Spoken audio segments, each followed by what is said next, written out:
अब पूर्व विधायक हैं, खिसियानी बिल्ली खंभा नोचे वाला हाल है उनका कहना है मिल नहीं रहा है तो वो हमको बोलेंगे ही, बड़े भाई हैं।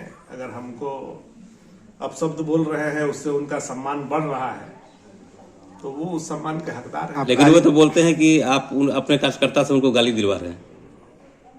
आज तक हमने तो किसी के लिए अपना जबान खाली नहीं किया। मैं जो भी बात बोलता हूँ राजनीतिक बात बोलता हूँ। हमारे कार्यकर्ता, भाजपा के कार्यकर्ता इतने सभ्य हैं कि किसी को संसदीय और गैरवाजी भाषा नहीं बोलते हैं।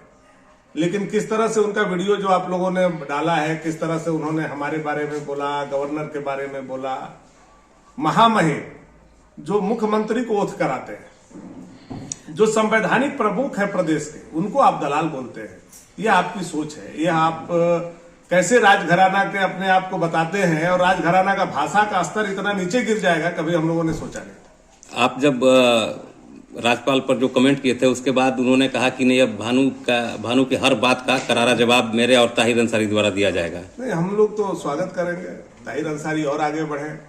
आने वाला समय में ये लोग तय करें कि ताहिर अंसारी चुनाव लड़ेंगे कि अनंत प्रताप देव जी चुनाव लड़ेंगे, ताहिर अंसारी जी को बोर्ड निगम मिलेगा कि नहीं मिलेगा, कि उनको भी धोखा मिलेगा। तो ये सब चीज तय करना भी बाकी। ये जो सम्मेलन करा रहे हैं उसमें तो क्लियर हो चुका है। ये कहा जा रहा है कि पूर्व विधायक ही चुनाव लड़ेंगे।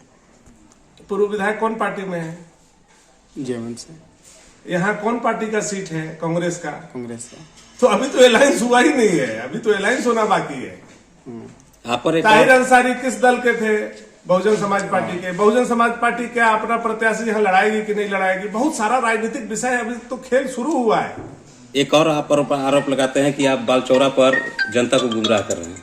देखिए, बालचौरा पुल, नगर उटारी से लेकर के अंबा खोरिया सड़क, अंबा खोरिया से लेकर के मिराल सड़क और डंडई से लेकर के पनघटवा तक लवाही होते हुए सड़क, ये 4 योजना का 2019 में टेंडर हो गया, निविदा हो गया और आप लोग गवाह हैं कि उसमें काम लगा।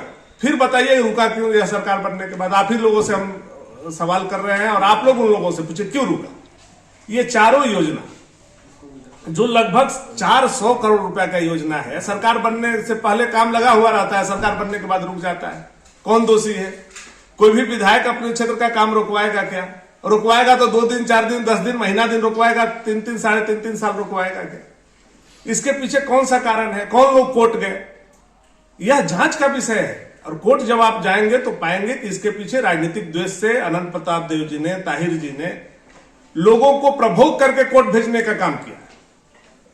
अब हम लोग 3-3 साल में हमने, सांसद जी ने अपने पॉकेट से वकील रख करके लड़ाई लड़ा और आज कोर्ट में जीत हुई, न्याय की जीत हुई।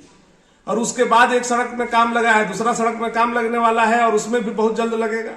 बालचौरा पुल में ये लोग फॉरेस्ट के आगे बढ़ा दिए हैं, खुद नहीं खेल पा रहे हैं। तो ये तरह तरह के जो अड़चन पैदा कर रहे हैं, ये सवाल इन्हीं से पूछना है कि आप एक तरफ बोलते हैं सरकार हमारी है। अरे सरकार आपकी है तो ये क्यों नहीं काम शुरू हो रहा है? आप बताइए, टेंडर हुआ था कि नहीं हुआ था? एग्रीमेंट हुआ था कि नहीं हुआ था? काम क्यों कैंसिल हुआ? काम क्यों रुका?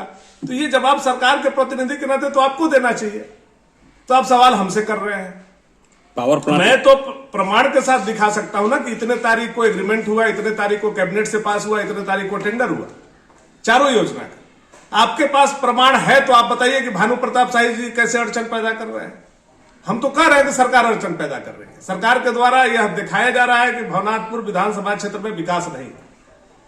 अब आप बताइए, हमारे सांसद के प्रयास से, हमारे प्रयास से इंडस्ट्रियल कॉरिडोर भवनाथपुर में बनाने का प्रस्ताव हम लोगों ने भेजा। आज कितना महीना हो गया? 7 महीना से ऊपर हो गया। उपायुक्त का पत्र जाकर के सचिवालय में पड़ा हुआ है। मुख्यमंत्री उस पर कुंडली मार करके बैठे हुए हैं। इनको करना भी नहीं, इनको केवल फॉरवर्ड करना है कि भवनाथपुर में कॉरिडोर बन जाए। क्यों नहीं हमारे प्रस्ताव को ये केंद्र सरकार को भेज रहे हैं? एक प्रोसेस है ना कि भाई ये यहां से डीसी लिखेंगे, वो जाएगा राज्य में, राज्य लिखेगा, केंद्र में जाएगा, केंद्र उसको सहमति देगी। तो आप क्यों कुंडली मार करके बैठे हुए हैं? इसलिए कि ये कॉरिडोर बन जाएगा तो बीजेपी का वाहवाही होगा, केंद्र का वाहवाही होगा, सांसद और विधायक का वाहवाही होगा। तो ये दोनों जो लोग हैं, इन लोगों के कहने पर एक मंत्री के पास ये लोग जाते हैं, मंत्री जाकर के मुख्यमंत्री के यहाँ बैठते हैं और हमारे यहाँ के विकास को रोका जा रहा है।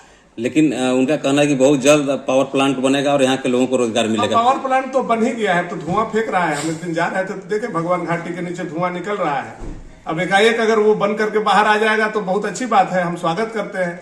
चूंकि यही विधायक थे अनंत जी और मुख्यमंत्री थे हेमंत सोरेन जी। 2014 में इन लोगों ने शिलान्यास किया है फरवरी में। आज आप 14 से लेकर के 23 तक आप जुड़िए, लगभग 10 साल 9 साल होने वाला है। तो 9 साल में क्या हुआ, इसका भी जवाब वो लोग देते। क्या वो झूठा शिलान्यास था? और अगर वो सच्चा शिलान्यास था, ठीक है, बीच में आपकी सरकार चली गई, तो अब तो आपकी सरकार आ गई, अब तो काम लग जाना चाहिए था उसमें।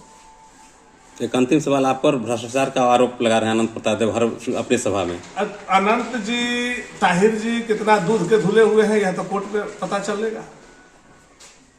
कोर्ट में जब सीबीआई गढ़ में गई थी तो वो दिन आप लोगों को याद है कि नहीं है? राज्यसभा में वोट किसने किसके लिए दिया था, किससे पैसा लिया था, किसका चश्मा छूटा था, ताहिर अंसारी ने कितने लोगों का हत्या किया है, कितने लोगों का जमीन कब्जा किया है। ये तो आप लोगों को उल्टा पूछना चाहिए। वो लोग हमसे पूछते हैं, हमको तो जनता सर्टिफिकेट दे रही है, आपको क्यों नहीं जनता सर्टिफिकेट दे रही है? यही तो कारण है।